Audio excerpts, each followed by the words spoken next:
देखिएगा ये नया टॉपिक है आप लोग को। इसके अंतर्गत आता है आपका एनाटॉमी ऑफ फ्लावरिंग प्लांट। कौन सा टॉपिक है भाई? Anatomy of flowering plant. तो पहला समझिएगा एनाटॉमी। एनाटॉमी मतलब होता है इसकी शारीरिकी। क्या कहता है भाई? शारीरिकी। क्लियर है। दूसरा कहता है कौन सा प्लांट का? तो फ्लावरिंग प्लांट का। क्लियर हुआ? मतलब फ्लावर प्लांट में क्या पाया जाता है? एनाटॉमी मिलेगा, मतलब शारीरिकी मिलता है। क्लियर हुआ? तो शारीरिकी कैसे होगा इधर देखिएगा। सबसे पहले आपके दिमाग में आना चाहिए एक बीज है। कौन सा है ये? बीज। बीज मतलब क्या है? आपका सीड। ठीक, ध्यान समझिएगा। ये क्या है? सीड। और ये सीड पूर्ण रूप से क्या होता है? परिपक्व होता है। क्या होता है? पूर्ण रूप से परिपक्व। और इस भाग में इंट्रूमेंट क्या होता है? नहीं पाया जाता। मतलब इंट्रूमेंट क्या होता है? उस भाग में नहीं पाया जाता। क्यों नहीं पाया जाता? क्योंकि जिस भाग पे माइक्रोपाइलर होता है उस भाग में इंट्रूमेंट क्या रहेगा? हमेशा एब्सेंट रहेगा। क्लियर हुआ? तो ये वाला भाग क्या कहलाएगा? मान लीजिए माइक्रोपाइलर। और इसी माइक्रोपाइलर से ही कोई भी सीड क्या होता है? वाटर का एब्जॉर्ब करेगा। तो वाटर का एब्जॉर्ब किया, तो वाटर का एब्जॉर्ब किया तो इसका साइड क्या हो गया? फूल गया। मतलब सीड को क्या हो गया? फट गया। फटने के पश्चात इस भाग में, निचली भाग में क्या रहता है? एम्ब्रियो रहता। क्या रहता है? एम्ब्रियो। यही एम्ब्रियो क्या करेगा? जर्मिनेशन करता। क्या करता है? जर्मिनेशन। तो नीचे की तरफ जाता है, क्या बनाता है? आपका रूट बनाएगा, जिसको कहते हैं रूट एपिकल मेरिस्टेम, या राम बोलेंगे उसको। ध्यान समझिएगा, रूट एपिकल मेरिस्टेम। और दूसरे को अपन क्या कहेंगे? साम कहेंगे, जिसको कहते हैं शूट एपिकल मेरिस्टेम। तो ये जो रूट और शूट का जो निर्माण कर रहा है वो किससे हो रहा है? तो एम्ब्रियो से। किससे हो रहा है? एम्ब्रियो। क्योंकि एम्ब्रियो ही जर्मिनेशन कर रहा है, और कभी भी इसका जर्मिनेशन होगा तो इस प्रकार से होता है। क्लियर हुआ? क्लियर हुआ? एस सीक्वेंस में होगा।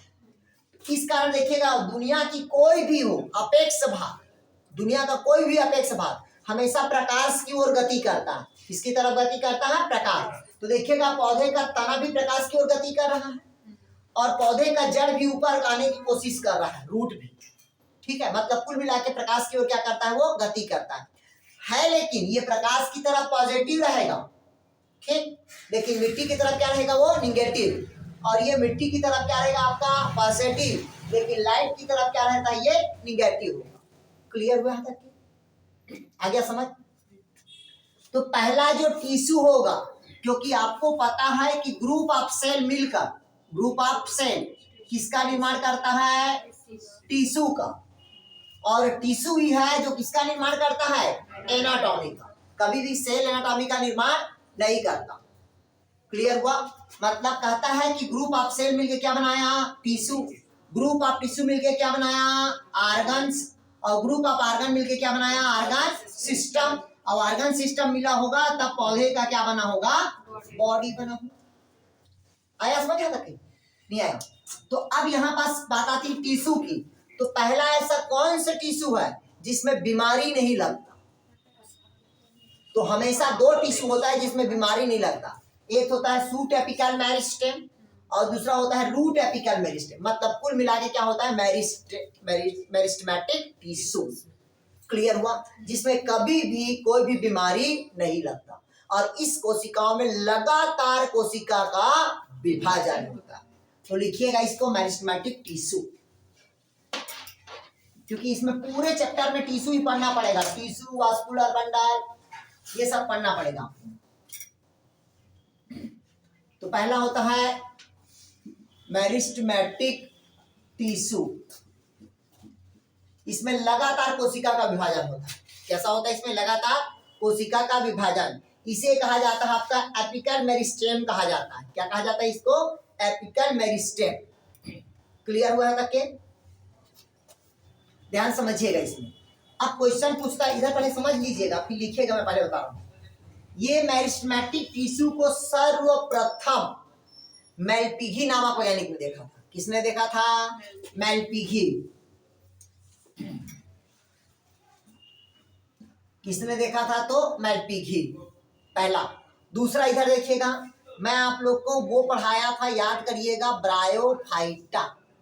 ब्रायोफाइटा का एक स्पीसीज है जिसको कहते हैं एंथोसिरास। ब्रायोफाइटा में 3 क्लास होता है। पहला होता है हिपेटोकोप्सिडा, दूसरा पढ़ाया था एंथोसिरोटोप्सिडा, और तीसरा होता है ब्रायोप्सिडा। तो जो एंथोसिरोटोप्सिडा का एक स्पीसीज है जिसको कहते हैं एंथोसिरास, क्या कहते हैं? एंथोसिरास। उसी एंथोसिरास के स्पोरोफाइट में, स्पोरोफाइट क्या होता है? इसका अनलिमिटेड ग्रोथ करता है, कॉलुमेला।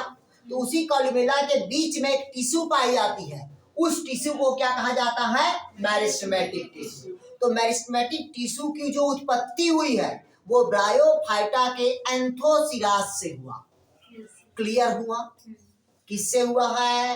ब्रायोफाइटा के एंथोसिरास से मेरिस्टेमेटिक टिश्यू की क्या हुआ है? उत्पत्ति हुआ। सर्वप्रथम उसी में पहले देखे मेरिस्टेमेटिक टिश्यू। तो उस जो मेरिस्टेमेटिक टिश्यू होता है उसमें लगातार कोशिका का विभाजन होता है, सतत विभाजन होता है। लिखिएगा इसमें, मेरिस्टेमेटिक टिश्यू में सतत कोशिका का विभाजन होता है, लगातार इसमें कोशिका का विभाजन होगा।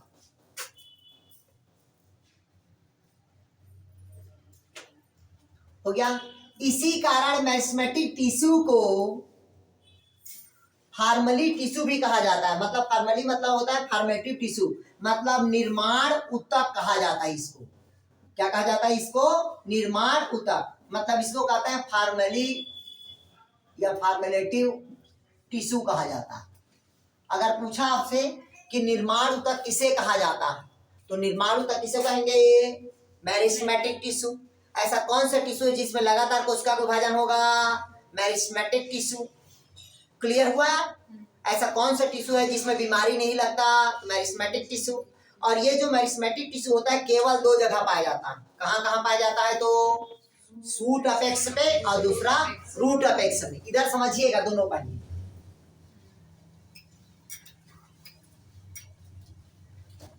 इधर पहले समझ लीजिए, दोनों इधर पहले समझिए भैया। ये पौधे का अपेक्स भाग ये ऐसी रहता है, देखे होंगे। मतलब पौधे का अग्रभाग इस प्रकार का रहेगा आपका। क्यों ऐसा रहता है? क्योंकि ऐसा इसलिए रहता है, ऐसे रहता है हमेशा ऊपर का। ये यहाँ पास होता है आपका कौन सा टिश्यू होता है? Meristematic tissue. ये देखिए ऐसा है, यदि है कि नहीं है? क्योंकि ये लाइट को बचाता है आपका, और ये सपोर्टिंग होता है। यहाँ पास के जो टिश्यू होता है उसको क्या कहते हैं हम? Meristematic tissue. मतलब यहाँ पास के टिश्यू को हम क्या कहेंगे भाई? मेरिस्टेमेटिक टिश्यू कहते हैं। ये जो टिश्यू होगा हमारा मेरिस्टेमेटिक टिश्यू होता है, क्योंकि इसमें 3 लेयर होता है। आगे पढ़ाऊंगा, टेंशन मत लीजिएगा। इसको कहते हैं अपन डर्मेटोजन कहते हैं, ठीक? इसको कहते हैं पेरिब्लोम कहते हैं, और इसको कहते हैं प्लीरोम। तो ये जो प्लीरोम होता है ये परमानेंट टिश्यू बनाता है। कौन सा टिश्यू बनाता है? परमानेंट। भाई जो मेरिस्टेमेटिक टिश्यू रहेगा वही ग्रोथ करेगा, तभी तो उसे परमानेंट टिश्यू बने। नहीं आया? तो यहाँ पास का जो टिश्यू होगा वो कौन सा टिश्यू कहलाया? Apical meristem. क्या कहलाएगा? Apical meristem. या इसी को कहते हैं मेरिस्टेमेटिक, तो कंफ्यूज नहीं होना है। और इसी जगह पे पौधे के अग्रभाग में कोई भी बीमारी नहीं लगता। इस कारण इस पौधे को जब भी डिजीज रेसिस्टेंट प्लांट तैयार किया जाता है, मतलब ट्रांसजेनिक प्लांट तैयार करना है, तो हमेशा पौधे के अपेक्स भाग को लिया जाता है। किसको लिया जाता है? अपेक्स। तो ये तो हो गया किसकी बात हुआ? सूट का। उसी प्रकार से रूट में ऐसे टिश्यू पाया जाता है, ठीक है? सेम उसका उल्टा रहता है। यहां पास भी क्या रहेगा आपका? रूट एपिकल मेरिस्टेम रहेगा। कौन सा रहेगा? Root apical meristem. बट यहां पास क्या होता है? शांत कोशिकाएं पाई जाती है, क्यूस्कैंड सेल पाया जाता है। ऊपर में क्यूस्कैंड सेल नहीं पाया जाता, ध्यान समझिएगा। तो यहां पास एक सेल पाया जाता है जिसको कहते हैं क्यूस्कैंड सेल। शांत कोशिकाएं पाई जाती है। कौन सी कोशिका पाई जाती है? शांत। क्वेश्चन पूछता है कि शांत कोशिकाएं किसमें पाई जाती है, तो रूट एपिकल मेरिस्टेम मिलेगा। कभी भी रूट एपिकल मेरिस्टेम में नहीं मिलेगा। कैसे नहीं आ रहे क्या गायत्री?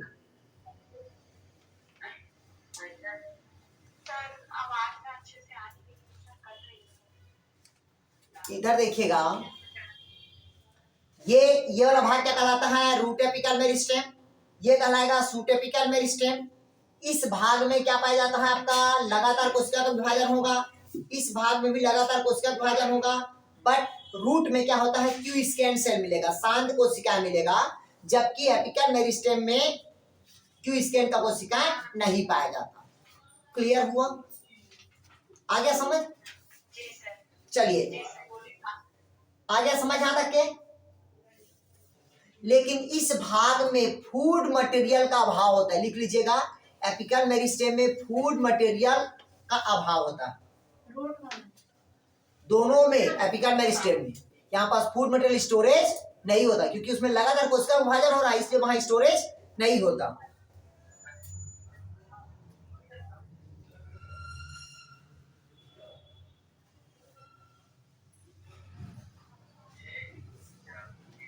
हो गया? लिखिएगा ऐसे जगह पे लिखिएगा, इसमें अंतराकोश की अवकाश नहीं पाया जाता, ना रूट एपिकल मेरिस्टेम में ना सूट एपिकल मेरिस्टेम। लिखिएगा इसमें अंतराकोश की अवकाश नहीं पाया जाता, मतलब इंटरसेलुलर स्पेस नहीं पाया जाता।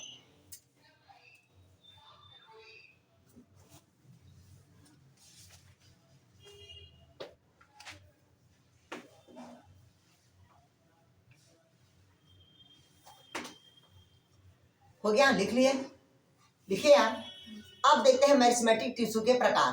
तो प्रकार अलग अलग होता है, पहला उत्पत्ति के आधार पर, दूसरा पोजीशन के आधार पर, और तीसरा कार्य के आधार पर। तो पहला देखते हैं उत्पत्ति तथा विकास के आधार पर प्रकार मेरिस्टेमेटिक टिश्यू का। लिखिएगा मेरिस्टेमेटिक टिश्यू के प्रकार। तो पहला लिखिएगा उत्पत्ति के आधार पर। उत्पत्ति मतलब होता है टाइप्स ऑफ ओरिजिन, ओरिजिन के आधार पर, ओरिजिन के आधार पर लिखिएगा मेरिस्टेमेटिक टिश्यू के प्रकार।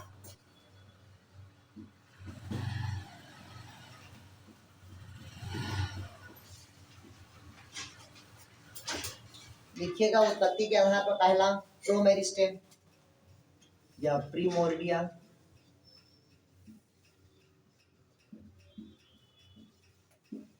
दूसरा लिखिएगा प्राइमरी मेरिस्टेम,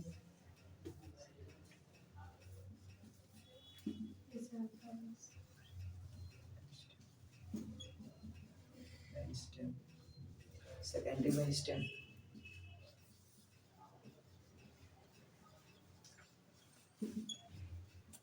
चलिए लिख लीजिएगा ओरिजिन के आधार पर यार।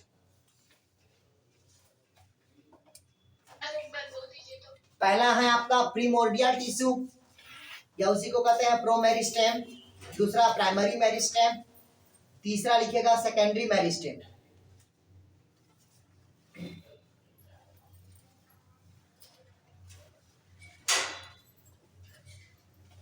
हो गया? समझा दो इसको, ध्यान से समझिएगा भाई। अब कहता है किसके आधार पर, कहता है ओरिजिन। ओरिजिन मतलब उत्पत्ति के आधार पर। कोई भी चीज का जो उत्पत्ति हुआ है हमेशा मेल और किससे हुआ है, फीमेल से हुआ है। तो दो ही चीज मेल होता है, तो दो चीज मेल होता है, दोनों के बीच में आपस में फ्यूजन होता है, क्या बनाता है, और जाइगोट के बाद क्या बनता है, और यही एम्ब्रियो जर्मिनेशन करके नया थैलस का निर्माण करेगा अंत में। तो इसी जो एम्ब्रियो से जो टिश्यू बनता है वो कौन सा टिश्यू होगा, प्रीमोर्डियल टिश्यू, या उसी को कहते हैं प्रोमेरिस्टेम कहते हैं, या इसी को क्या कहते हैं, प्रोमेरिस्टेम कहेंगे। क्लियर हुआ? ध्यान समझिएगा, कभी भी जाइगोट से टिश्यू का निर्माण नहीं होता, हमेशा फर्टिलाइजेशन होता है। फर्टिलाइजेशन के बाद क्या बनेगा, जाइगोट, जाइगोट के बाद क्या बनता है, एम्ब्रियो बनता। क्लियर हुआ? जाइगोट के बाद क्या बनता है, एम्ब्रियो। आया समझ? यहाँ नहीं आया? नहीं आ रहा। और मनुष्य में अलग होता है, मेल फीमेल दोनों का फ्यूजन हुआ, क्या बनेगा, जाइगोट बनेगा। क्या बनेगा, जाइगोट। फिर उसके जाइगोट में एम्ब्रियो नहीं बन रहा है, जाइगोट में क्या बनेगा, क्लीवेज होता है। जाइगोट में क्या होगा, क्लीवेज होगा। क्लीवेज के बाद मारुला, फिर ब्लास्टुला, फिर गैस्टुला होगा, तब एक्टो, मीजो और एंडो होगा, तब कहीं जाके बॉडी का क्या होगा, निर्माण होगा। आया समझ? तो ह्यूमन बॉडी में क्या होगा, अलग, और प्लांट में क्या हो रहा है, अलग। आया समझ? नहीं आया?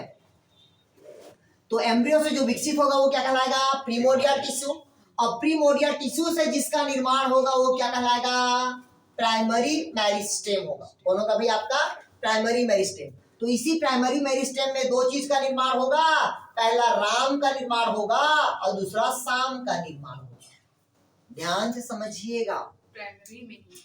हाँ, प्राइमरी मेरिस्टेम में पहले राम बनता है फिर शाम बनेगा। राम मतलब समझते हो, रूट एपिकल मेरिस्टेम। फिर दूसरे बात क्या बनता है, सूट एपिकल मेरिस्टेम। ऐसा क्यों होता है सुन लीजिएगा, इधर देखिएगा। ये जब कोई भी सीड अंकुरित करता है, भाई कोई भी बीज का जो अंकुरण होगा वो कितने प्रकार का होता है अंकुरण?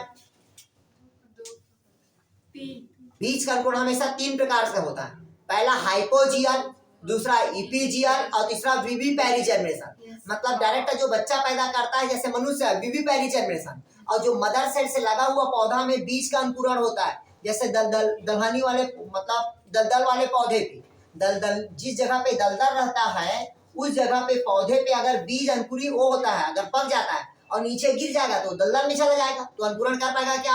नहीं कर पाएगा। तो मदर सेल से लगा हुआ उसका बीज कहाँ होता है, अंकुरण होता है। और उसके रूट कहाँ जाता है, नीचे आता है, फैल जाता है, तब फिर अपने पैतृक कोशिका क्या हो जाता है, वो अलग होता, तब उसको विविपैरी कहते हैं। आया समझ? नहीं आया? मतलब कोई भी बीज का अंकुरण कितने प्रकार का होगा? 3। पहला हाइपोजियल, दूसरा इपीजियल और तीसरा विविपैरी। मतलब एक जर्मिनेशन होता है जो जमीन के कहाँ चला जाएगा, अंदर, दूसरा जमीन के कहाँ चला जाएगा, ऊपर, और तीसरा मदर सेल से जो लगा रहेगा वो विविपैरी। आया समझ आता कि?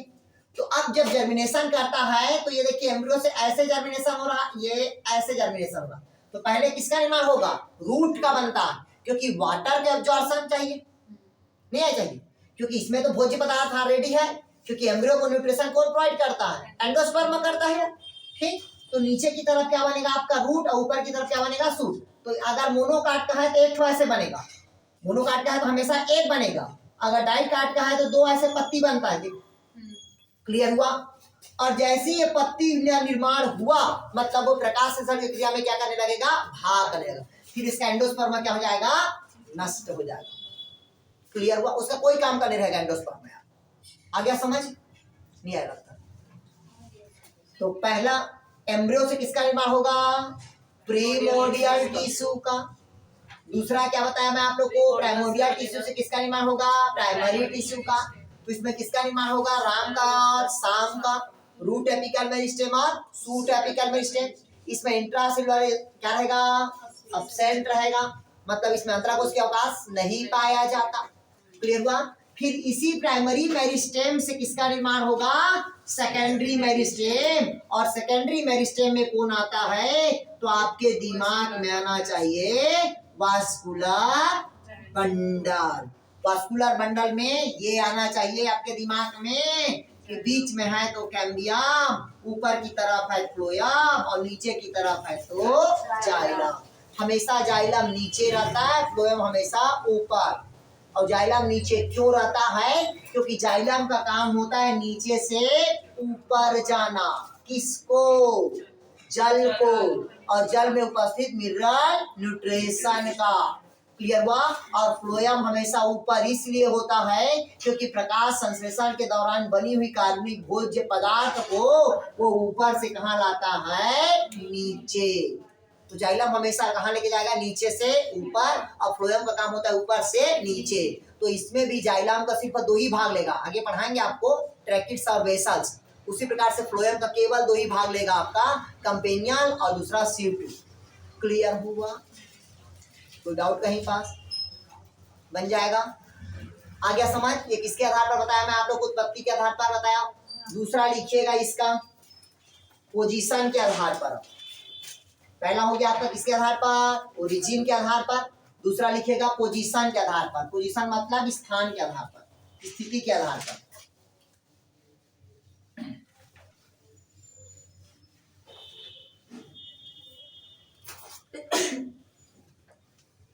दूसरा लिखेगा पोजीशन, किसके आधार पर कहता है भाई, पोजीशन के बेस पर। पोजीशन के बेस पे 3 होगा। कितना होता है, 3। पहला होता है एपिकल मेरिस्टेम,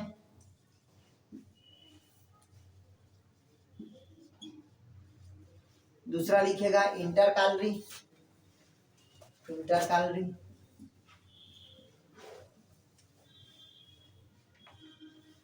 और तीसरा लिखिएगा लेटरल।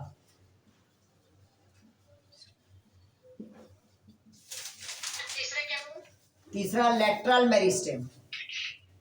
सर एक बार बोल दीजिए ना तीनों को। पहला होता है एपिकल मेरिस्टेम, दूसरा इंटरकालरी मेरिस्टेम, तीसरा लेटरल मेरिस्टेम। डायग्राम को देखिएगा आप।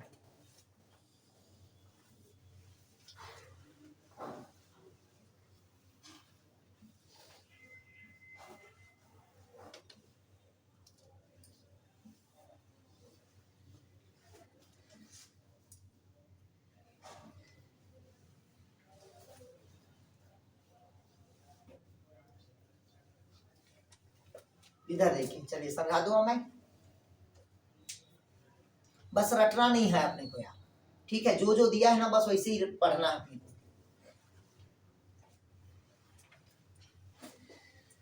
हो गया? समझा दूं मैं? इधर देखिए आप, ध्यान समझिएगा। सबसे पहले किसके आधार पर कहता है? पोजीशन, स्थिति के आधार पर कितना बताया मैं आप लोग को, सॉरी ओरिजिन के आधार पर कितना बताया था? 3। पहला प्रीमोडियल, दूसरा क्या बताया? प्राइमरी, दूसरा क्या था आपका? सेकेंडरी। क्लियर हुआ? उसी प्रकार से किसके आधार पर कहता है? पोजीशन, स्थिति के आधार पर। तो पहला क्या होगा? Apical meristem. तो एपिकल मेरिस्टेम मतलब दोनों आएगा, या शूट एपिकल मेरिस्टेम और दूसरा क्या होगा आपका? Root apical meristem. और दोनों का निर्माण किससे हो रहा है? तो एम्ब्रियो से हो रहा है, मतलब मेरिस्टेमेटिक टिश्यू से। कौन सा टिश्यू से हुआ? Meristematic tissue. क्योंकि मैं पहले बता दिया हूँ, सिर्फ एक ही जगह पौधे का बीमारी नहीं लगता, वो है तो मेरिस्टेमेटिक टिश्यू। पौधे के हर एक भाग में बीमारी लगता है, लेकिन पौधे के कभी भी अग्र भाग में बीमारी नहीं लगता। देखिएगा, उससे पूछिएगा, वो शादीशुदा है, ठीक है? उसके घर के बगल पे या घर के आंगन में रखी होगी पीपल का पेड़ रखी होगी, या बरगद का पेड़ रखी होगी, ठीक, या आंवला का पेड़ रखी होगी। कल आंवला भूमि का उपास रही होगी, ठीक? तो देखिएगा, जब भी घर में ऐसा रहता था, पौधे पौधे रहता है, तो हमेशा अग्रभाग को तोड़ दिया जाता है। क्यों तोड़ दिया जाता है अग्रभाग को? ज्यादा ग्रोथ कर देगा वो, तो इसलिए अग्रभाग को क्या कर देते हैं? तोड़ देते हैं। जब अग्रभाग को तोड़ देते हैं तो वहां से शाखाएं निकलती, देखिए ब्रांच निकलता, नहीं निकलता? शाखा निकलता है ना।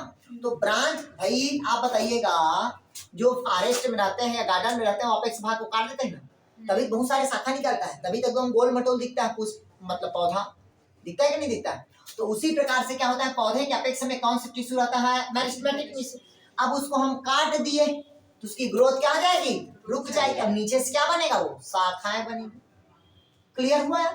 तो उसी प्रकार से मेरिस्टेमेटिक टिश्यू से किसका निर्माण होगा? Apical meristem. तो इधर दोनों का होगा आपका, राम का भी होगा और दूसरा शाम का भी होगा। क्लियर हुआ? कोई डाउट कहीं पास? अब इसी एपिकल मेरिस्टेम से किसका निर्माण हुआ होगा? इंटरकालरी का। ध्यान से समझिएगा, इंटरकालरी मतलब होता है नोड और इंटरनोड का निर्माण हुआ। किसका निर्माण हुआ? नोड और इंटरनोड का निर्माण। जैसे देखिए, अब यहाँ पास एपिकल मेरिस्टेम था, अब यहाँ पास क्या बना? इंटरकालरी बन रहा है कि नहीं बन रहा है? यहाँ से देखिए, शाखा बना, ब्रांच बना कि नहीं बन रहा है यार? तो ये जो आपको दिख रहा है, ये क्या कहलाएगा? नोड कहलाएगा। और जो गिफ देख रहा है वो क्या कहलाएगा? आपका इंटरनोड कहलाएगा। इन दोनों का निर्माण कहाँ हुआ? इंटरकालरी मेरिस्टेम से। अगर आपसे पूछेगा कि गांठ का निर्माण किससे हो रहा है, तो इंटरकालरी मेरिस्टेम से हुआ। क्लियर हुआ? कोई डाउट कहीं पास? बन जाएगा? नहीं आया समझ? बन जाएगा। तीसरा होता है लेटरल मेरिस्टेम। तो लेटरल मेरिस्टेम मतलब कौन आता है आपका? वास्कुलर बंडल आता है। लिखिएगा, लेटरल मेरिस्टेम में कौन आता है आपका? Vascular bundle.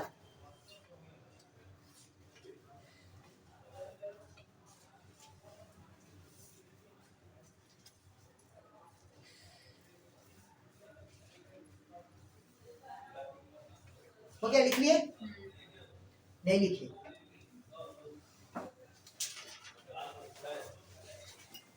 हो गया? लिख लिए आप? लिखिए। अब देखिएगा लेटरल मेरिस्टेम से वास्कुलर बंडल कैसे बनता है, इधर समझिएगा।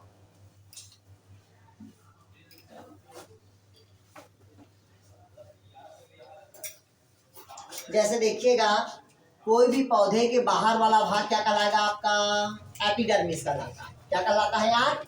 एपिडर्मिस। अरे कहलाता है कि नहीं कहलाता है यार? तना है तो एपिडर्मिस कहलाएगा, जड़ है क्या कहलाएगा? वो एपिब्लेमा कहलाएगा। फिर एपिडर्मिस के बाद क्या रहता है? वो क्या रहता है रे? अरे गधो, कॉर्टेक्स रहता है। क्या रहता है? कॉर्टेक्स। ठीक, फिर कॉर्टेक्स के बाद क्या होता है रे? एंडोडर्मिस। कॉर्टेक्स के बाद क्या होता है? एंडोडर्मिस। यही मृत कोशिकाएं का बना होता है एंडोडर्मिस, जो किसके समान होता है? ढोलक के समान, बैरा शेप्ड होगा। क्लियर हुआ तक के? इसी में कैस्पेरियन की क्या पाई जाती है? स्ट्रिप पाई जाती है। क्लियर हुआ? और दो वास्कुलर बंडल के बीच में क्या पाई जाती है? मेडुलरी रेस पाया जाता है। अब इसके बाद आता है आपका पेरिसाइकल आता है। कौन आता है आपका? पेरिसाइकल।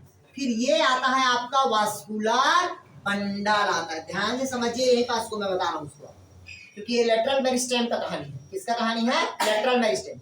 इधर देखिएगा, तो ये क्या बना? वास्कुलर बंडल बना, प्रोवास्कुलर बंडल बना कि नहीं बना? तो वास्कुलर बंडल के बीच में एक पट्टी बनता है।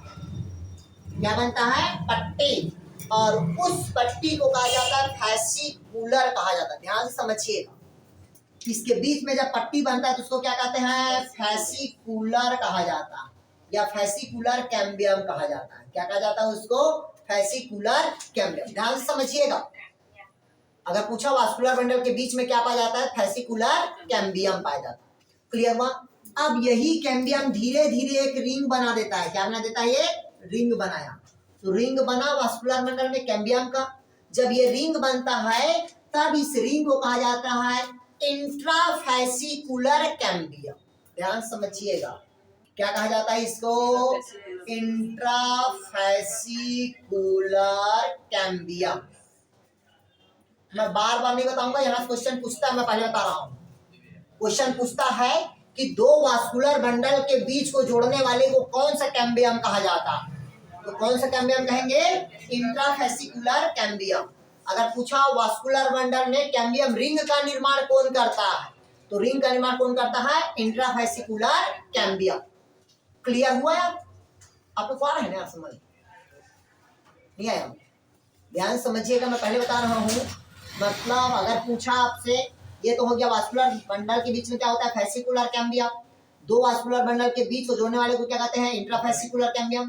पूछा कैम्बियम रिंग का निर्माण कौन करता है? इंट्राफैसिकुलर कैम्बियम करता है। क्लियर हुआ?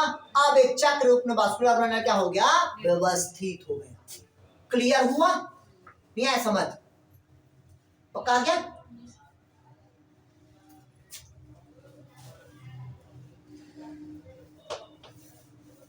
इसको मेन पूछता है, मैं पहले बता दिया, कंफ्यूज नहीं होना है। फैसिकुलर कैम्बियम और इंट्राफैसिकुलर कैम्बियम सुन लो, मैं बार बार नहीं बताऊंगा। ये वास्कुलर बंडल है, ये क्या है? Vascular bundle. इसके बीच में जो कैम्बियम बनता है वो कौन से कैम्बियम होगा बाबू? फैसिकुलर। क्या है? फैसिकुलर। एक और वास्कुलर बंडल है, इसके बीच में भी क्या बनता है? Fascicular cambium. लेकिन इन दोनों वास्कुलर बंडल के और रिंग को जोड़ने वाले को हम क्या कहते हैं? इंट्राफैसिकुलर कैम्बियम। ये बार बार क्वेश्चन पूछता, मैं पहले बता दिया हूँ। क्लियर हुआ यहाँ तक के? आगे बढ़े आप, किसके आधार पर देखे? अभी पोजीशन के, पहला देखे किसके आधार पर? ओरिजिन के आधार पर, दूसरा पोजीशन के आधार पर, और तीसरा लिखे आप किसके आधार पर? तो कार्य के आधार पर। चलिए अगला लिखे भाई, कार्य के आधार पर।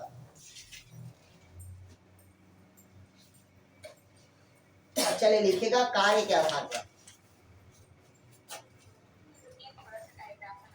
चलिए बना लीजिएगा।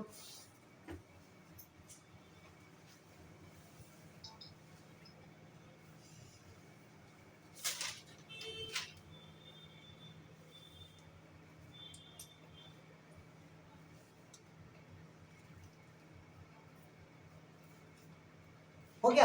आगे बढ़े? हो गया यार समित्रा?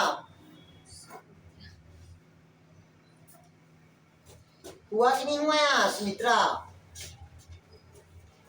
दीपिका, गायत्री, जितेन, ज्योति, माधुरी, नेहा, राजनंदनी, रजनी बजाज, बंजारे, रीचा, यूपी, सबा खान, संगीता, सुमित्रा, सुप्रिया, विद्या, विजय, विनोद। हो गया?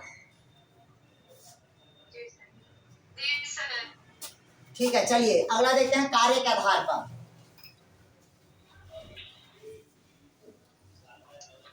इधर देखिए कार्य के आधार पर, किसके आधार पर कहता है भाई? कार्य मतलब फंक्शनल के बेस पे। फंक्शनल मतलब कार्य के आधार पर। कार्य के आधार पर कितने प्रकार का होता है? 3 प्रकार के। पहला देखिएगा प्रोटोडर्म। प्रोटोडर्म इधर देखिएगा, प्रोटोडर्म में किसका निर्माण होता है? एपिडर्मिस का निर्माण होगा, मतलब इसका निर्माण हुआ है मेरिस्टेमेटिक टिश्यू से। और प्रोटोडर्म से किसका निर्माण होगा? तो एपिडर्मिस का निर्माण होगा। किसका निर्माण होगा?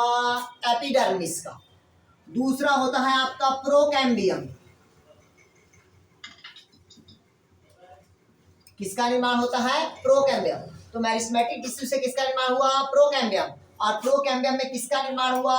वास्कुलर बंडल का। और वास्कुलर बंडल से 3, पहला जाइलम, दूसरा फ्लोएम और तीसरा क्या होगा आपका? कैम्बियम। या पहला हो जाएगा आपका फ्लोएम, दूसरा कैम्बियम और तीसरा क्या होगा आपका? जाइलम होगा। क्लियर हुआ जी? तीसरा होता है ग्राउंड टिश्यू। तीसरा कौन सा टिश्यू होगा? Ground tissue. तो ग्राउंड टिश्यू से निर्माण होता है आपका कॉर्टेक्स का, हाइपोडर्मिस का। किसका निर्माण होगा? हाइपोडर्मिस का, एंडोडर्मिस का, पेरिसाइकल का। इन सब का निर्माण और पीठ का निर्माण, इन सब का निर्माण किससे होता है? तो ग्राउंड टिश्यू से। लिख लीजिएगा, क्वेश्चन पूछता है, पूछा आपसे कि पीठ का निर्माण कौन सा टिश्यू होता है, तो कौन सा टिश्यू होगा? Ground tissue. अगर पूछा एपिडर्मिस का निर्माण किससे होगा? हाँ इधर देखिएगा, पहला फंक्शनल के आधार पर कितने प्रकार का टिश्यू हो रहा है? 3 प्रकार के। पहला प्रोटोडर्म, दूसरा प्रोकैम्बियम और तीसरा कौन सा है आपका? Ground tissue. तो पहला प्रोटोडर्म से क्या होगा? एपिडर्मिस का निर्माण होगा। प्रोकैम्बियम से वास्कुलर बंडल जिसमें फ्लोएम, कैम्बियम और जाइलम। तीसरा कौन होगा? Ground tissue. ग्राउंड टिश्यू से किसका निर्माण होगा? कॉर्टेक्स का, हाइपोडर्मिस का, एंडोडर्मिस का, पेरिसाइकल का और पीठ का निर्माण होगा। इन सभी से किसका निर्माण होता है? तो आपका ग्राउंड टिश्यू से। नहीं यार, वो भाभी नहीं आई यार, जो आती थी, एक और आंटी आती, आंटी बोलते हैं, वो आती है आपके, क्या बोलते हैं?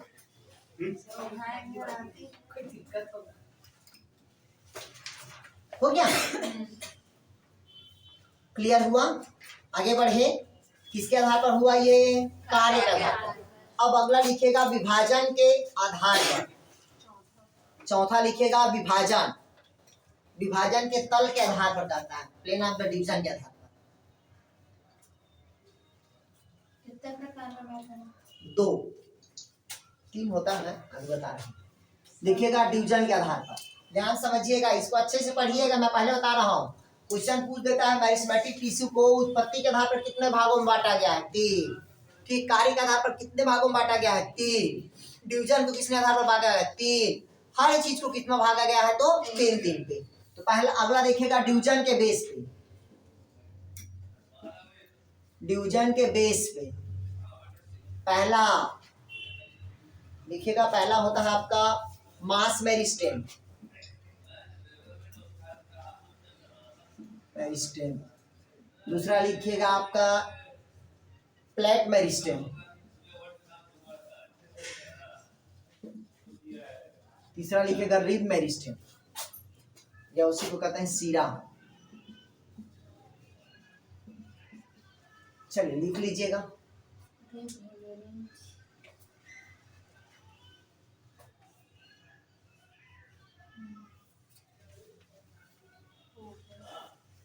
हो गया?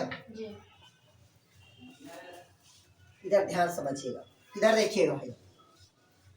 पहला कौन सा मेरिस्टेम कहता है? मास मेरिस्टेम। मतलब इसका जो निर्माण होता है वो मेरिस्टेमेटिक टिश्यू से हुआ है। किससे होता है? मेरिस्टेमेटिक। इसमें जब 2 कोशिका का निर्माण होता है, इसमें कितना कोशिका का निर्माण होगा? 2 कोशिका। तो दोनों का तल क्या होगा? बराबर होगा। दोनों का तल क्या होगा? बराबर होगा। तब इसे हम क्या कहते हैं? मास मेरिस्टेम। जैसे एक कोशिका है, एक कोशिका से कितना कोशिका बना? 2 कोशिका बना, और 2 कोशिका से बना तो दोनों का तल क्या हुआ? बराबर हुआ। तब उसे हम क्या कहते हैं भाई? मास मेरिस्टेम कहेंगे। क्लियर हुआ? मतलब एक बार विभाजन हुआ तो दोनों कोशिका का जो विभाजन होगा क्या होगा? बराबर होगा। तब उसे हम क्या कहते हैं? मास मेरिस्टेम कहते हैं। क्लियर? तल बराबर होगा मतलब सर? तल बराबर मतलब जैसे कि ये बेस है, ये देखिएगा बेस है ये, ठीक। तो अगर इसको मैं विभाजन कर रहा तो दोनों बराबर भाग में बटेगा और बेस दोनों का इक्वल होगा, तब वो क्या कहलाएगा, मास मेरिस्टेम कहलाएगा। लिखिएगा इसमें, इसका जो उत्पत्ति मेरिस्टेमेटिक टिश्यू से होता है, इसको हिंदी में मांस क्या बोलते हैं? स्थूल विभजोता, स्थूल बोलते हैं, स्थूल स्थूल विभजोता। प्लेट को बोलते हैं पट्टिका और रिब को बोलते हैं सीरा। क्या सर किससे उत्पत्ति होती बताए? मास मेरिस्टेम की उत्पत्ति मेरिस्टेमेटिक टिश्यू से होता है। इसको क्या बोलते हैं? हो गया मेरिस्टेमेटिक टिश्यू से। लिखिएगा, इस प्रकार का मास मेरिस्टेम का निर्माण भ्रूण और भ्रूण कोष के समय होता है। लिखिएगा, इसका निर्माण भ्रूण, प्लेट मेरिस्टेम का। हाँ लिखिएगा, मास मेरिस्टेम रे, मास मेरिस्टेम का निर्माण भ्रूण के सक्रियता और एंडोस्पर्म की सक्रियता के कारण होता है। मतलब भ्रूण और एंडोस्पर्म की दोनों की सक्रियता के कारण क्या होता है, मास मेरिस्टेमेटिक टिश्यू का निर्माण होता है। मतलब कुल मिला के एम्ब्रियो और एंडोस्पर्म से हुआ, और इसका विभाजन कैसा होगा, तो सतत होता है। भ्रूण भ्रूण एवं भ्रूण कोष की सक्रियता के कारण क्या होता है, मास मेरिस्टेमेटिक टिश्यू का निर्माण होता है। हो गया। अब इधर देखिएगा दूसरा, ये ध्यान समझिएगा। इसको लिखना चाहते हैं, ये जो बताएं। अच्छा, मास मेरिस्टेम को नहीं, ये जो बताएं एग्जांपल, इसको लिखना चाहते हैं। लिखिएगा इसमें, लिखिएगा इसमें एक कोशिका से दो कोशिका, लिखिएगा इसमें एक कोशिका से दो कोशिका लंबवत विभाजन होता है। एक कोशिका से दो कोशिका लंबवत विभाजन होता है, जिसमें दोनों का आकार समान होता है। हाँ, मास में ना, लिखिएगा मास मेरिस्टेम में एक कोशिका से दो कोशिका का निर्माण होता है। कैसा विभाजन हो रहा है, तो लंबवत, जिसमें दोनों का कोशिका क्या होता है, समान होता है।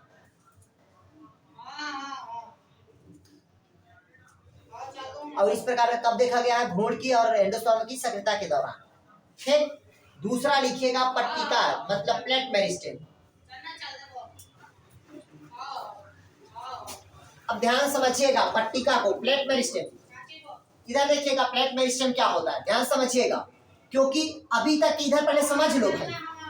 ये अगर कोशिका है, ये क्या है, कोशिका, ऐसा विभाजन हुआ तो लॉन्गिट्यूडनल विभाजन हुआ कि नहीं हुआ है? ऐसा विभाजन हुआ तो ट्रांसवर्सेस विभाजन होता है। कैसा विभाजन होता है, ट्रांसवर्सेस। अगर ऐसा विभाजन हुआ तो ये कहलाता है एंटीक्लिनल डिवीजन। कैसा होगा, एंटीक्लिनल डिवीजन। क्लियर हुआ? अगर ऐसा विभाजन हुआ तो पेरिक्लिनल डिवीजन।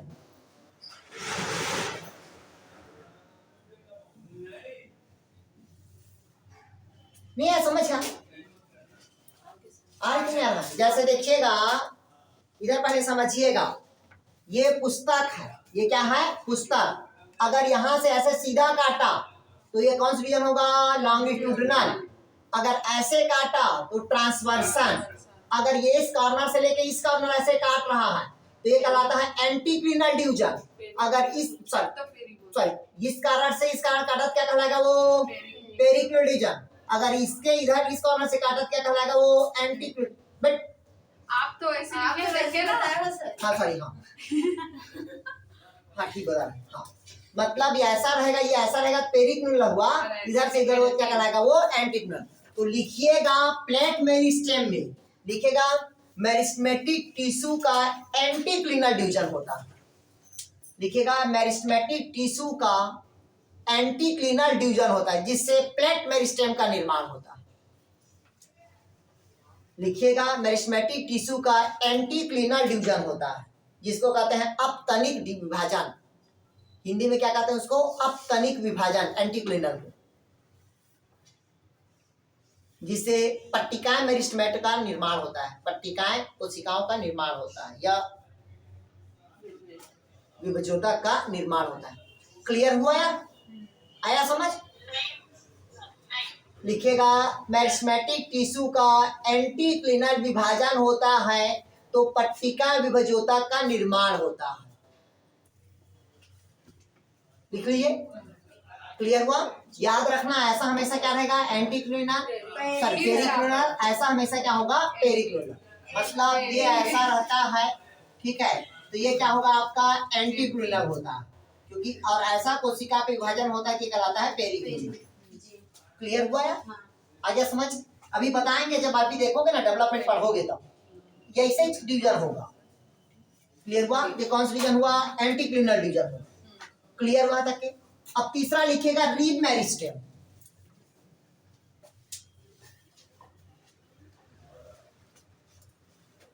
देखिएगा रीब मेरिस्टेम का निर्माण कैसे होता, इधर पहले समझ लीजिएगा। रीब मेरिस्टेम मतलब तीसरा है, तो कहता है कि जो मेरिस्टेमेटिक टिश्यू है, कौन सा टिश्यू है कहता है भाई, मेरिस्टेमेटिक टिश्यू पे पहला लंबवत विभाजन होगा, फिर बाद में कैसे विभाजन होगा, ट्रांसवर्जन विभाजन होगा, तब कहीं जाके रीब मेरिस्टेमेटिक का क्या होगा, निर्माण होगा। लिखिएगा मेरिस्टेमेटिक टिश्यू पे लंबवत और अनुप्रस्थ विभाजन होता है, मतलब ट्रांसवर्सल विभाजन होता है, जिससे सीरा विभज्यता का निर्माण होता है।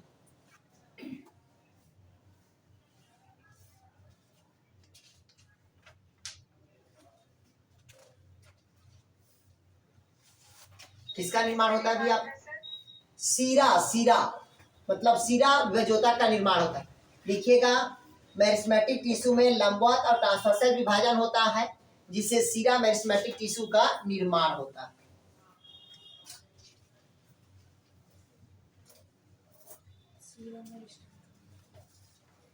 हो गया, लिख लिए यार, पक्का ठीक हो गया। अब हेडिंग डालिएगा theory of root shoot apical meristem. लिखिएगा आप, थ्योरी लिखते हैं आप, ये तीनों को पढ़ लेना बाबू, मैं पहले बता दिया हूँ एनाटॉमी में, ठीक। अभी तक के हम क्या पढ़ रहे हैं, सिर्फ मेरिस्टेमेटिक टिश्यू बस पढ़ रहे हैं, अभी नहीं आया समझ। मतलब मेरिस्टेमेटिक टिश्यू के हमने क्या पढ़ा, पहले ओरिजिन पढ़ा, दूसरा क्या पढ़ा, पोजीशन, तीसरा क्या पढ़ा आप लोगों को, कार्य, चौथा क्या पढ़ा आपने, डिवीजन। तो पहले उत्पत्ति के आधार पर कितना पढ़ा, तीन, पहला प्रीबोडियल, दूसरा प्री कैम्बियम, और तीसरा क्या था आपका, सॉरी पहले आपका पढ़ा है, क्या पढ़ा है, प्रीमोडियल, फिर प्राइमरी मेरिस्टेम, फिर क्या पढ़े, सेकेंडरी। दूसरा क्या पढ़े, पोजीशन के आधार पर एपिकल मेरिस्टेम, इंटरकालरी, और क्या पढ़े, लेटरल। कार्य के आधार पर क्या पढ़े, तीन, पहला प्रोटोडर्म, दूसरा क्या पढ़े, प्रोकैम्बियम, तीसरा क्या पढ़े आपका ग्राउंड टिश्यू, ठीक। और अभी डिवीजन के आधार पर क्या पढ़े अपना, तीन, पहला मास, दूसरा प्लेट, और तीसरा क्या पढ़े आपका रिपर। क्लियर हुआ? ये क्वेश्चन पूछता ही है। अब इधर जो बनता है ये हो थ्योरी, आप किसका भी आपका थ्योरी, किसका थ्योरी है तो आपको पता होना चाहिए, एपिकल मेरिस्टेम, मतलब ये कहलाता है एपिकल मेरिस्टेम का, या उसी को कहते हैं सूट एपिकल मेरिस्टेम। या सेम का पढ़ ले या दूसरा किसका पढ़ ले, राम का, दोनों का पढ़ना है आपने, ठीक। तो पहला पढ़ते हैं अपन राम का, साम का सूट एपिकल मेरिस्टेम। पहला पढ़ते हैं अपन सूट एपिकल मेरिस्टेम। पहला क्या पढ़ते हैं भी अपन, सूट एपिकल मेरिस्टेम। हो गया। अब जो सूट एपिकल मेरिस्टेम को जो देने का श्रेय जाता है सर्वप्रथम, वो हैंस्टीन नामक वैज्ञानिक को जाता है। किसको जाता है भाई, हैंस्टीन। जिसमें देखते हैं पहला होता है एपिकल सेल, पहला देखते हैं, इसमें लिखिएगा एपिकल सेल थ्योरी, पहला लिखिएगा, हैंस्टीन का नहीं है ये, एपिकल सेल थ्योरी, ये नगेली का है, डेस करके लिखिएगा। एपिकल सेल थ्योरी को नगेली नामक वैज्ञानिक ने दिया था, एपिकल सेल थ्योरी को नगेली नामक वैज्ञानिक ने दिया था।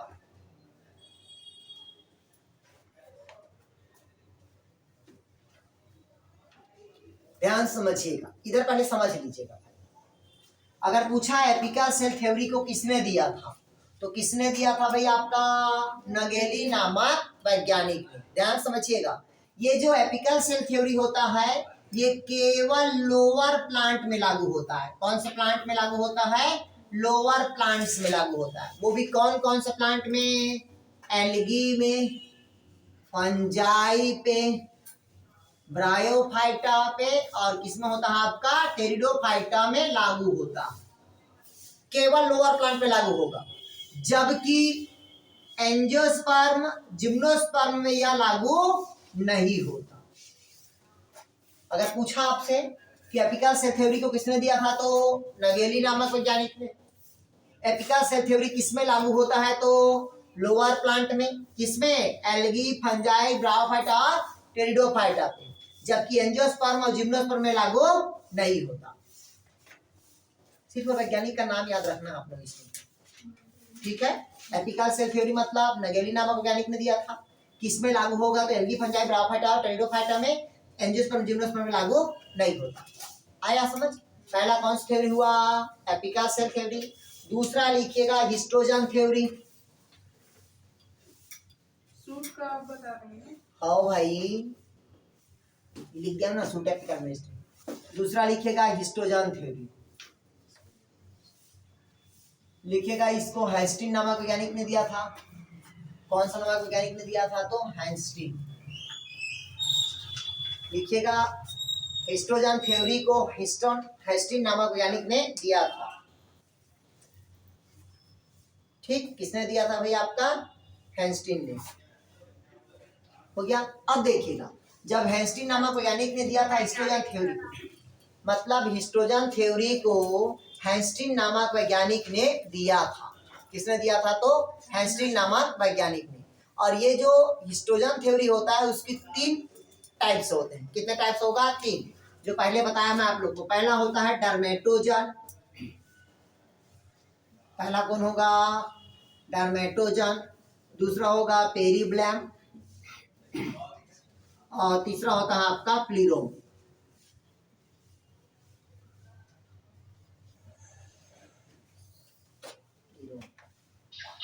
सर बोल दीजिए ना। पहला लिखिएगा डर्मेटोजन, दूसरा लिखिएगा पेरीब्लैम, तीसरा लिखिएगा प्लीरोम।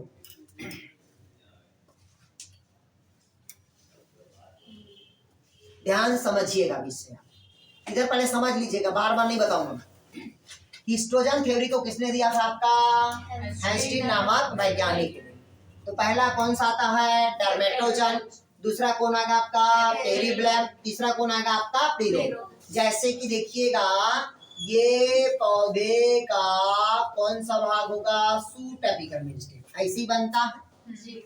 पौधा का। देखिएगा अगला भाग ऐसी रहता है, देखिएगा। तो ये जो भाग दिखा रहा है, ये वाला जो ऊपर वाला भाग कहलाएगा, ये कौन सा भाग होगा आपका, डर्मेटोजन। तो डर्मेटोजन किसका निर्माण करता है, तो लिखिएगा डर्मेटोजन एपिडर्मिस का निर्माण करेगा। किसका निर्माण करता है, एपिडर्मिस का। लिखिएगा डर्मेटोजन एपिडर्मिस का निर्माण करता है। हो गया, लिख लिए। दूसरा होता है पेरीब्लैम। दूसरा कौन होता है भाई, आपका पेरीब्लैम। पेरीब्लैम से किसका निर्माण होता है, हाइपोडर्मिस का। दूसरा कॉर्टेक्स का निर्माण होगा। तीसरा एंडोडर्मिस का निर्माण होगा। किसका निर्माण होता है, एंडोडर्मिस। इन तीनों का निर्माण किससे होता है, तो पेरीब्लैम से। ये सेट में क्वेश्चन पूछा था इसमें, ठीक। इधर देखिए, पेरीब्लैम से हाइपोडर्मिस का निर्माण, कॉर्टेक्स का निर्माण, और किसका निर्माण होता है, एंडोडर्मिस का होता है। तीनों से किसका निर्माण होता है, तो आपका मतलब पेरीब्लैम से तीनों का निर्माण होता है। क्योंकि भाई पौधे का बाहर का निर्माण कौन हो रहा है, डर्मेटोजन से एपिडर्मिस से। फिर एपिडर्मिस के बाद कौन आता है आपका, हाइपोडर्मिस। उसके बाद क्या आता है आपका, कॉर्टेक्स। उसके बाद कौन आता है आपका, एंडोडर्मिस। क्लियर हुआ। इसका निर्माण किससे हो रहा है, कहता है पेरीब्लैम से। तीसरा कौन है आपका, प्लीरोम। तो प्लीरोम से जो निर्माण होता है, इससे होता है आपका पेरीसाइकल का। दूसरा होता है आपका वास्कुलर बंडल का। किसका निर्माण होगा, वास्कुलर बंडल। और किसका निर्माण होता है, तो पीठ का निर्माण होता है।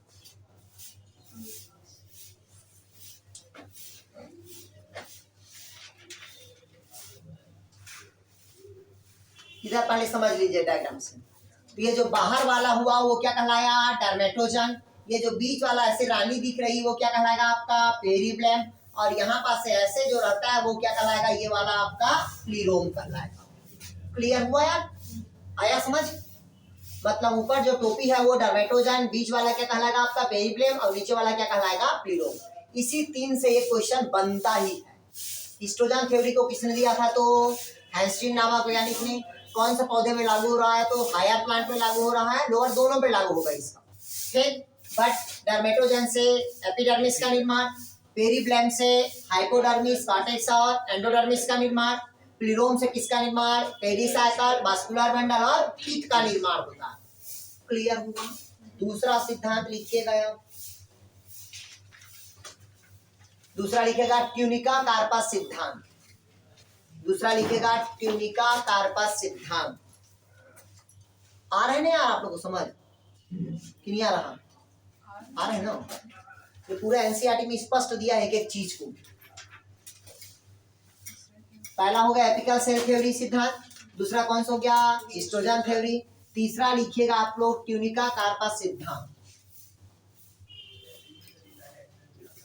तीसरा कौन सा सिद्धांत होगा, ट्यूनिका कार्पस सिद्धांत।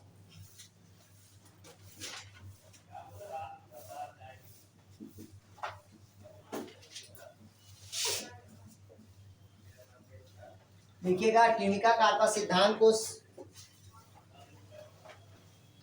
स्मिथ नामक वैज्ञानिक ने दिया था। देखिएगा स्मिथ नामक वैज्ञानिक ने दिया था।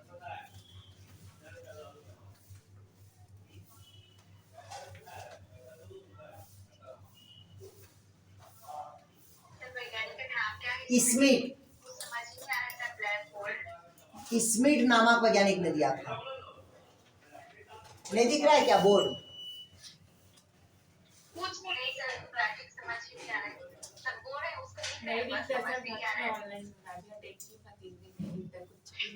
तो ये बताओ गूगल मीट के जगह वो देखे क्या, जूम में अच्छा दिखता है?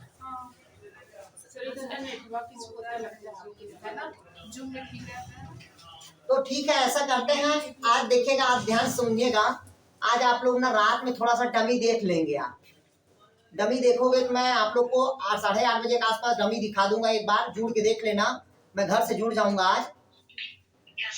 ठीक है, अगर जूम अच्छा रहेगा। ये तो हो गया गूगल मीट। डमी मतलब डेमो भाई।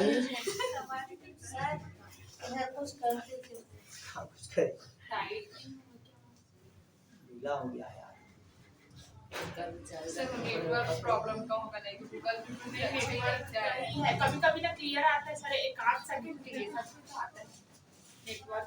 हाँ सर, परसों मैंने पूछ लिया, समझ में ही नहीं आया। क्या बोली यार?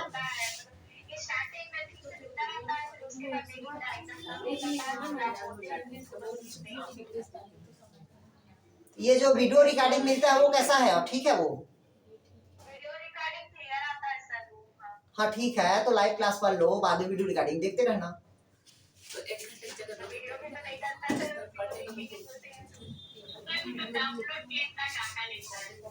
डाउनलोड क्यों करते हो? डायरेक्ट नहीं दिखता क्या?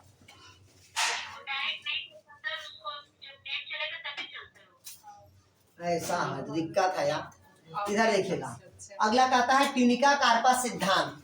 अगर पूछा ट्यूनिका कार्पस सिद्धांत को किसने दिया था, तो स्मिथ नामक वैज्ञानिक ने। किसने दिया था भाई? आपका स्मिथ। तो इसमें देखिएगा, इसमें 2 थ्योरी दिया, पहला ट्यूनिका और दूसरा क्या है आपका कार्पस। तो देखिएगा ये ऐसा है, ये देखिएगा ऐसा है ना यार, नहीं है समझ? तो जब ऐसा है तो ऊपर वाला पूरा क्या कहलाएगा, ट्यूनिका, और मध्य वाला भाग क्या कहलाएगा आपका, कार्पस कहलाएगा। तो इसको बस पूछता है ट्यूनिका कार्पस सिद्धांत किसने दिया था, तो सिर्फ आपके दिमाग में क्या है, स्मिथ नामक वैज्ञानिक। तो ट्यूनिका से किसका निर्माण हुआ है, लिखिए उसको एपिडर्मिस। लिखिएगा एपिडर्मिस का निर्माण होता है। हाँ हो गया। और कार्पस से सभी का निर्माण होता है, hypodermis, cortex, endodermis, vascular bundle, pericycle, इन सब से किसका निर्माण होता है, कार्पस से। पहला हाइपोडर्मिस होगा,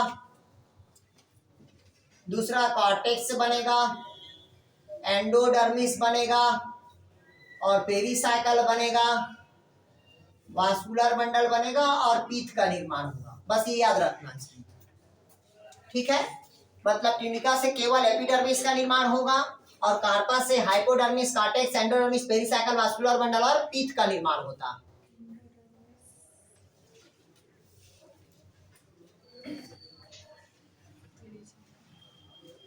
सर ट्यूनिका से क्या होता है?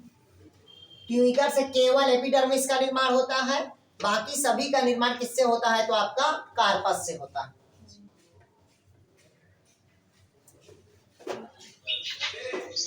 तो क्या लिख लिया यार? चलिए अगला लिखिएगा। हो गया, लिख लिए? मिटा दूं यार? अब ये हो गया आपका, किसका हो गया? शाम का। अब देखते हैं राम का। मतलब शाम मतलब होता है सूट एपिकल मेरिस्टेम, राम मतलब क्या होगा? Root apical meristem. तो दूसरा लिखिएगा रूट एपिकल मेरिस्टेम। ये तीन सिद्धांत किसमें लागू होता है? तो आपका सूट एपिकल मेरिस्टेम। दूसरा लिखिएगा रूट एपिकल मेरिस्टेम।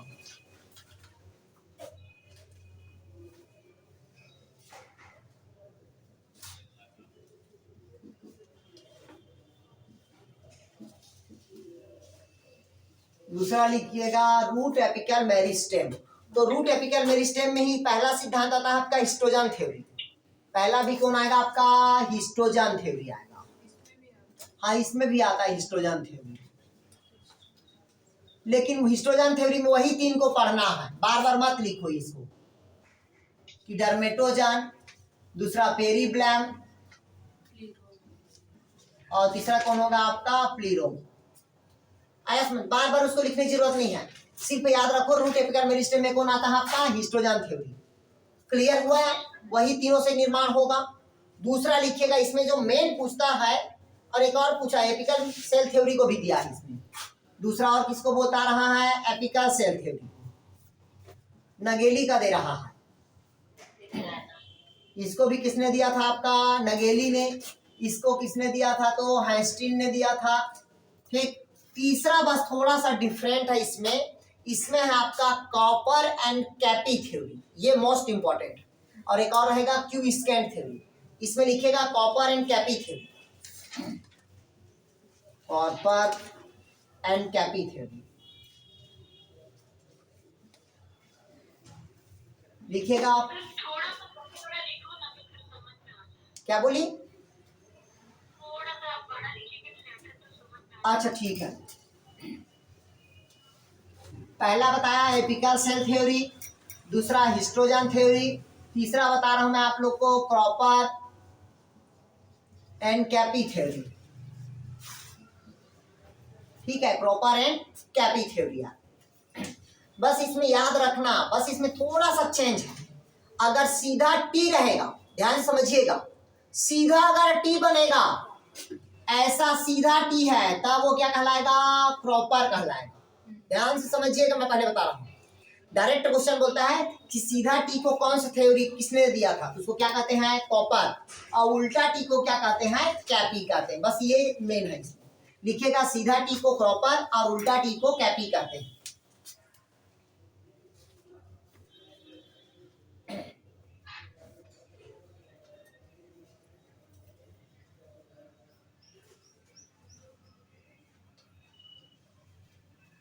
लिख लिए यार? नहीं लिखिए? पक्का लिखिए? लिखिए ना, बस इसमें यही चीज याद रखना। और कॉपर में यही पूछता है कि सीधा टी का निर्माण किससे होता है? तो कॉपर से। और अपोजिट टी का निर्माण किससे होगा? तो कैपी से।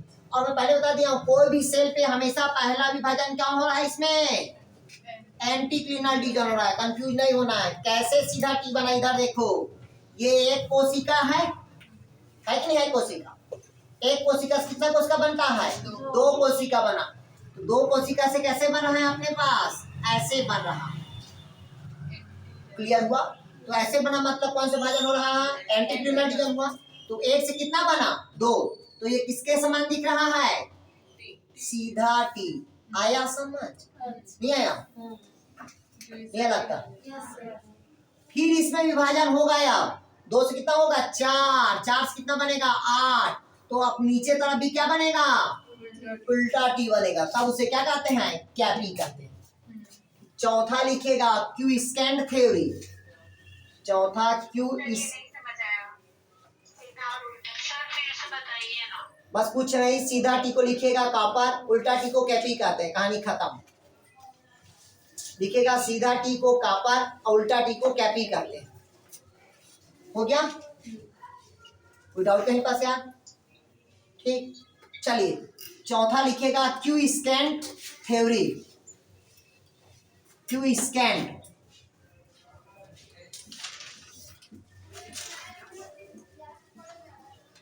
क्यू स्कैन थ्योरी लिखिएगा, क्यू स्कैन थ्योरी। इसको दिया था आपका क्लेवेस नामक वैज्ञानिक ने, क्लेवेस नामक वैज्ञानिक ने दिया था। क्यों दिया था समझिएगा, इसको कहते हैं शांत कोशिका कहा जाता है। अगर पूछा शांत कोशिका किसमें पाया जाता है तो जड़ में बताना। जड़ में क्या पाया जाता है, शांत कोशिका पाया जाता है, जिसको कहते हैं क्यू स्कैन की थ्योरी का। क्लियर हुआ?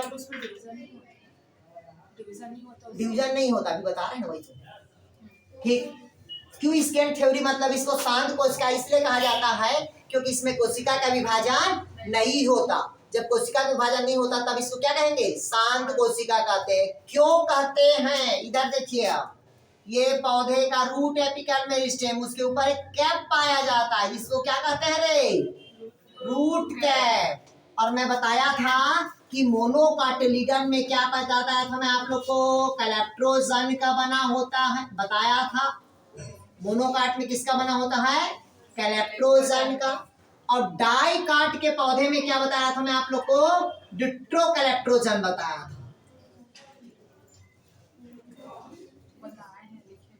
ये डाइकाट के प्लांट में होगा, लिख लो, क्वेश्चन पूछता है इसको कि मोनोकाट में किसका रूट क्या पाया जाता है तो कैलेप्ट्रोजन का, और डाइकाट में किसका पाया जाता है तो डिट्रोकैलेप्ट्रोजन का पाया जाता है।